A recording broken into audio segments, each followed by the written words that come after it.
اللہ رسول کا واسطہ ایک دوسرے پر الزام مت لگائیں، علماء کرام آپس میں نہ لڑے، دیندار طبقہ آپس میں نہ لڑے، مذہبی طبقہ آپس میں نہ لڑے، ایک دوسرے کے اختلاف کو دلائل کے ساتھ برداشت کرنا سیکھیں۔ میرے پیچھے کتابوں کی پوری الماری ہے اور صبح سے میں مطالعہ کر رہا ہوں معاف کرنے پر، عفو درگزر پر۔ قرآن پاک کی بے شمار آیات ہے جس میں کہا گیا ہے والکاظمین الغیظ والعافین عن الناس، اللہ تعالیٰ معاف کرنے والوں کو پسند کرتا ہے، غصہ پینے والوں کو پسند کرتا ہے۔ اور بے شمار احادیث پڑھیے، ایک حدیث پاک میں آتا ہے اگر کوئی آدمی حق پر ہوتے ہوئے اپنا حق چھوڑ دے تو اس کے لیے جنت کے بیچوں بیچ محل کی ضمانت ہے۔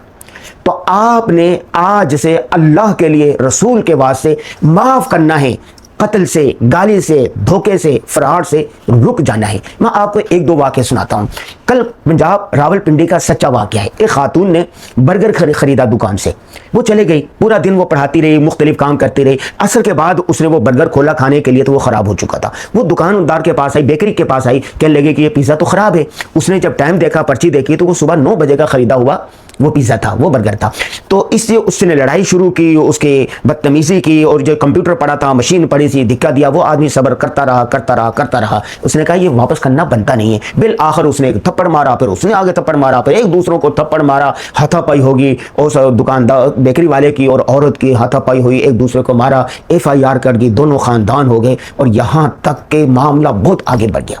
واقعہ نمبر 2، باہر ممالک جو رہنے والے مرد ہوتے، میرے جانا ہوتا ہے باہر ممالک میں، تو ان کی فیملیز یہاں پاکستان میں ہوتی، شادی کر لیتے ہیں، 1 بچہ ہو گیا، 2 بچہ ہو گیا، 3 بچہ ہو گیا، خود وہاں ممالک میں رہتے ہیں، یہاں پیچھے بچوں کو وہ پیسے بھیجتے رہتے ہیں، پیچھے بیویاں اور ان کے بچے، گھر بار سب کچھ ہوتا ہے، لیکن خود وہاں ہوتے ہیں۔ جب 8-10 سال کے بعد وہ واپس آتے ہیں تو باہر ممالک کے مسائل الگ ہوتے ہیں اور پاکستان کے الگ، یہاں بجلی، گیس، فلاں، خاندانی لڑائیاں، جھگڑے فساد، اور وہاں یہ مسئلے ہوتے ہی نہیں ہیں، تو یہاں آتے ہیں، ایڈجسٹ نہیں ہو پاتے، اور جس کی وجہ سے بیوی کے ساتھ لڑائی ہوتی ہے، بچوں کے ساتھ لڑائی ہوتی ہے، خاندان کے ساتھ لڑائی ہوتی ہے۔ اسی طرح کل ایک واقعہ پیش آیا اور اس نے اپنے بچوں کو مار دیا، اور کئی واقعات ایسے آئے کہ بیویوں کو قتل کر دیا، ایسے واقعہ آئے طلاقیں دے دیے، ایسے واقعات پیش آئے کہ ان دونوں کی آپس میں ایسی جنگ ہوئی کہ خاندان کے خاندان اجڑ گئے۔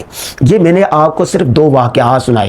واقعہ نمبر 3 اور آخری وہ یہ کہ دفتروں میں رہنے والے ہوتے ہیں، گھروں میں رہنے والے ہوتے ہیں، ایک محلے میں رہنے والے ہوتے ہیں، ایک کی ڈگری آگے ہوتی ہے، ایک کی نوکری بڑھ جاتی ہے، اس کی تنخواہ مل جاتی ہے، اس کو گاڑی مل جاتی ہے، اس کا اپنا گھر ہو جاتا ہے، بہت ساری چیزیں، دوسرا وہی کا وہی رہتا ہے۔ اب جو نیچے والے ہوتے ہیں، محلے والے ہوتے ہیں، اس پر الزام لگاتے ہیں، اس نے ضرور دغا بازی کی ہوگی، اس نے ضرور جھوٹ کیا ہوگا، اس نے ضرور خیانت کی ہوگی، اس نے ضرور چاپلوسی کی ہوگی، اور لہذا اس پر وہ الزام لگاتے ہیں، غیبتیں کرتے ہیں، حسد کرتے ہیں، اس کو نیچے گرانے کے لیے کوشش کرتے ہیں۔ بھائی یہ سوچا کرو کہ اللہ نے جو اس کو دیا ہے وہ تمہارے حصے میں سے نہیں دیا، اپنے حصے میں سے دیا ہے، اللہ نے اپنی طرف سے ان کو دیا ہے۔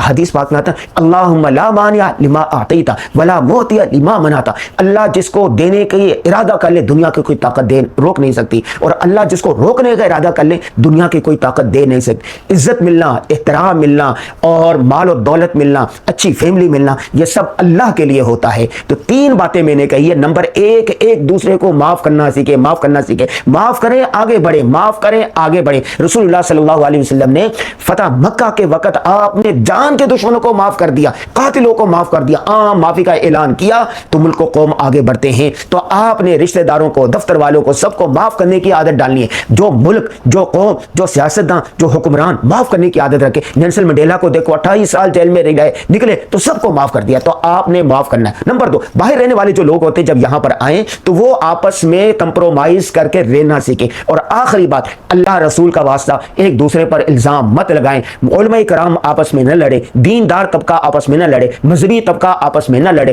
ایک دوسرے کے اختلاف کو دلائل کے ساتھ برداشت کرنا سیکھیں۔